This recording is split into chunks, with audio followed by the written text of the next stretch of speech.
Wow, look, it's getting juicy. Carnival Cruise Line coming out and debunking a very popular cruise tipping myth. We also have a cruise ship that's going to miss out on a little bit of Beatlemania. And what's the weirdest ice cream flavor you can think of? There's a new one out there that I wouldn't have thought of, and it's cruise related. Yeah, all that and a whole lot more on today's episode. Let's go.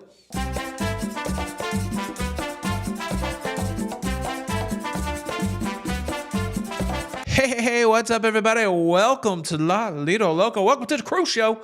I am your host, Tony, here to talk you through everything going on in cruising. It's everything going on in cruising. It's for your face. It's for your face. For your face on a Tuesday the 9th of September, 2025. And look, I've got two Carnival tipping rumors that have been addressed, debunked, as it were. I'm going to share one at the beginning and one at the end, and then that's going to be the bread in our cruise talk sandwich today, because there's a lot of ham and salami and avocado right here in the middle. Let me share this message with you that was sent to Carnival brand ambassador John Heald. It's from a man named David. A man named David. He says this: if you actually did love your crew members, you would pay them a good wage directly or directly. That's the way my Middle Tennessee grandmother would say it, directly, rather than having them beg for tips and rely on the kindness of strangers in order to make a living. This is how John Heald responded. We do love our crew members, and our crew members love working for Carnival, and they love you. Have a wonderful guest. I am posting because if anybody does see or hear crew members begging for tips as alleged by David, I would very much like to know, or even better, tell the manager on board, as this is not allowed. We have the best crew in the industry. I mean that with absolute sincerity and belief. It's an interesting question. I do feel like on most cruise lines, there is an added pressure to tip beyond the included gratuities, the ones that the cruise line charge you. But now this post makes me wonder if maybe that's just in my head, that maybe the look in the eye that I get from the person that I'm interacting with doesn't suggest that they're looking for a gratuity. I've certainly never seen any out and out begging. I've worked in the industry before where we depended on gratuities, and it's definitely against the rules to solicit a tip. You can't do that. And so I believe that would be true for the cruise lines also. Who do you agree with here? Do you agree with David that the crew members are begging for tips? Or do you believe with John that it just doesn't really happen on cruise ships? Or maybe John doesn't know. That's what do you think? Is there tip begging going on from crew members, or not tip begging? Or is that some internal guilt that we're carrying along with us onto these cruise ships? And then I guess the second thing is, would you narc out one of these crew members if they asked you for a tip? Would you immediately go to their manager and say, you know, my room steward solicited a tip from me? You know what they say about snitches? Something to do with a fabric or skin readjoinment. Man, there is nothing worse than getting your identity stolen, and it's happened to me. It's cost me thousands of dollars. It's happened to family members. It's cost them thousands of dollars.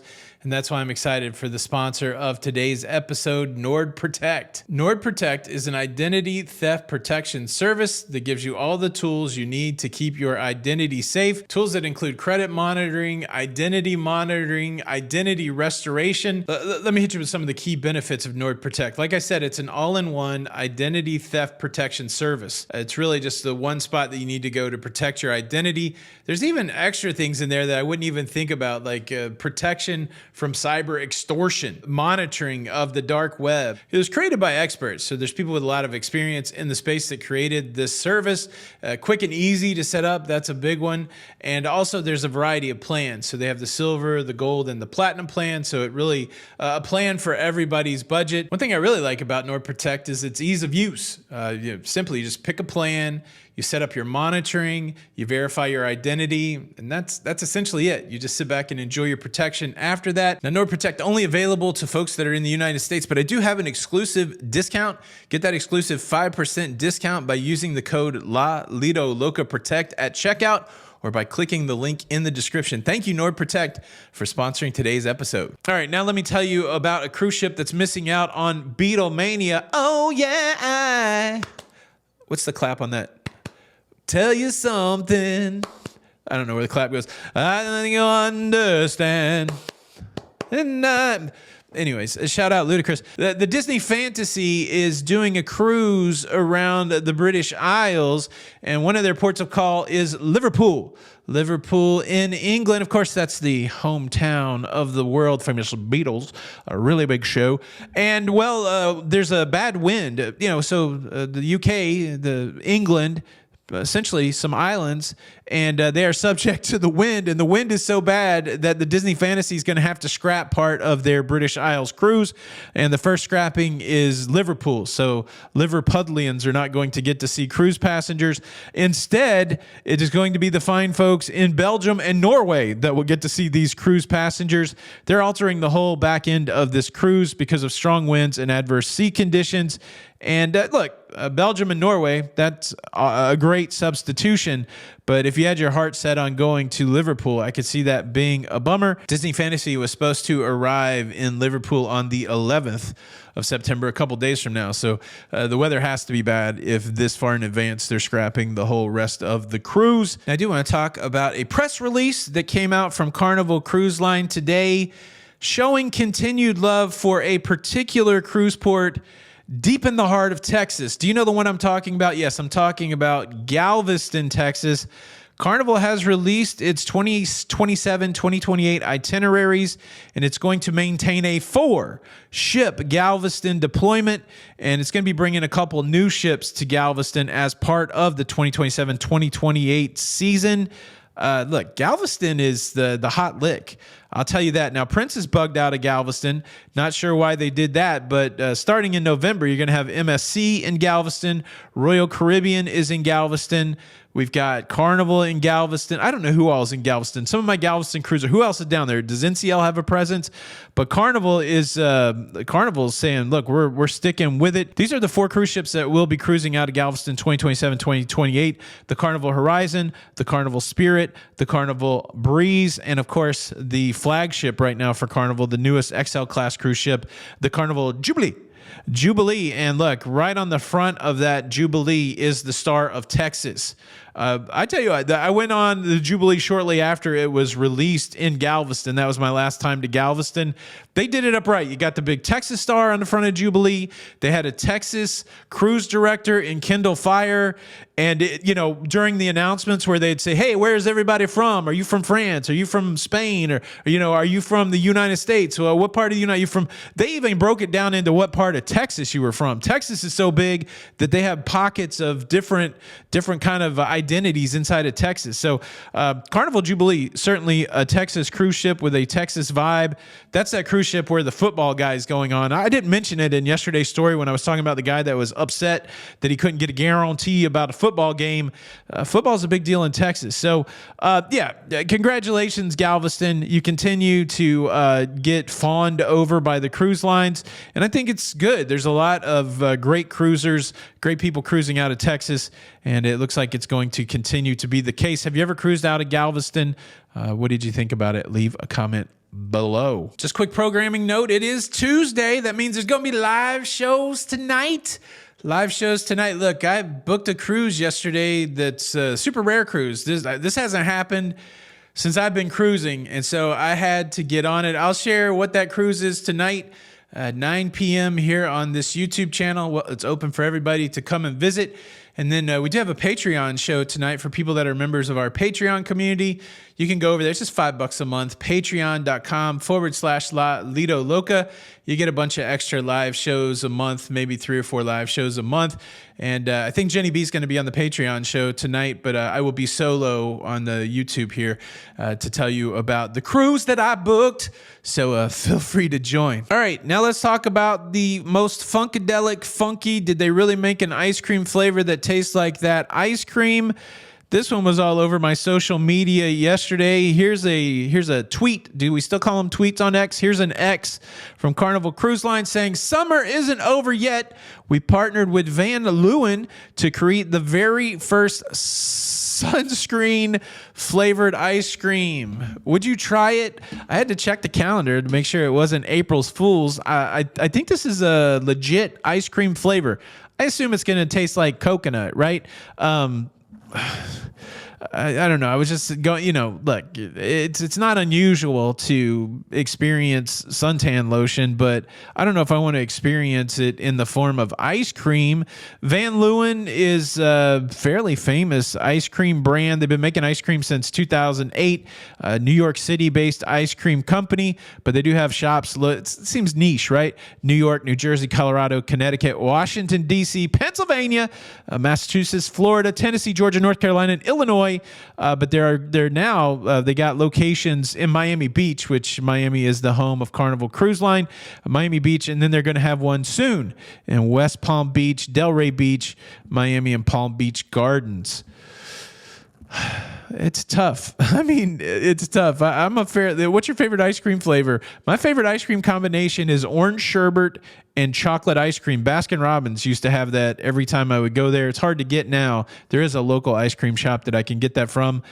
Are you going to go seeking out the sunscreen?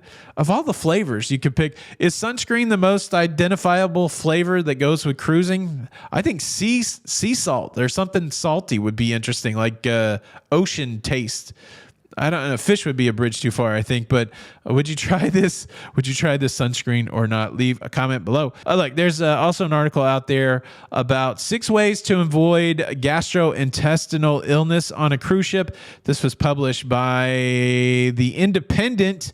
And so I want to make sure I give them credit because I'm going to straight up talk about what they talked about. Here's the 6 ways they say, The Independent says, to avoid catching norovirus. Wash your hands well and frequently, especially before before eating. Don't rely on hand sanitizers. And number 2, don't rely on hand sanitizers. Hand washing is always better. Number 3, don't share food, drinks, or eating utensils. Number 4, don't touch food with your hands. Number 5, reduce unnecessary contact with communal surfaces. And number 6, leave the area if someone vomits. This is advice that you can live by. It does seem pretty much common sense, but I've seen somebody hang out at a vomit scene before. I do remember I can't remember which cruise ship I was on. I think I was cruising solo. No, I wasn't cruising solo. I just went to, so when my friend Don and I went to Japan, we were in a typhoon. As we were leaving Shanghai, China, we got caught in a typhoon. And the next day there were people getting sick all over that ship still. And I was in the main dining room sampling the lunch menu, and somebody chucked up next to me. And immediately the staff whisked me away from there, like, get away from the vomit. And so, it's a serious thing. That's definitely one of the ways things spread. They didn't include it, but wash your hands after you go to the bathroom. I feel like that's a big one. But there you go. All right, now let's go to the second debunked rumor when it comes to cruise ship tipping as set forth by Carnival with their unction and debunction. This one is an interesting one. I've heard this one bandied around quite a bit. This comes from an unnamed person. They write this message. John, on the same video blank posted on Insta, she says that if we want the best service from our cabin steward, we must give them at least $20 on embarkation day when they first knock on the door. If this is true, why should we be forced to do it? This is a long-standing idea in the cruise community that if you want the best service from your cabin steward, grease the wheels. On the first day, drop $3,000 on that kid and they'll do anything that you want. No, like they're saying $20. Give the room steward $20 before they even introduce. You open the door, boom, $20 right there in your face. This way they know that you mean money business. I guess it feels like a move from a time gone by, right? Like where you're tipping the person that's going to seat you, like you're some Vegas rat packer or something like that. But I've heard this time and time again in the cruise space that if you want the best service, to tip your room steward on the front end. How does Carnival feel about this? Specifically, how does John Heald? He comes back with a little bit of snark, but a little more information. He says, thank you.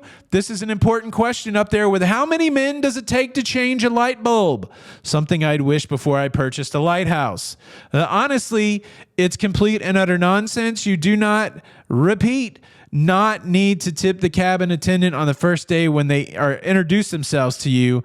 I believe most people do not do this. So basically, he's saying that that's not true, that you don't have to pre-tip to get the best service. And, of course, I believe that's what they would say. I'm curious as to what you say. Are you somebody that tips on the first day? And do you feel like, have you done the experiment? Have you done that? Have you not done that? Do you get better service? Do you not get better service? The tipping debate rages on. I feel like I have more to say about it, but I will hold it till another time. Thanks again to Nord Protect for sponsoring today's episode. And look, there's really nothing left to do but dance. Get up. Get up.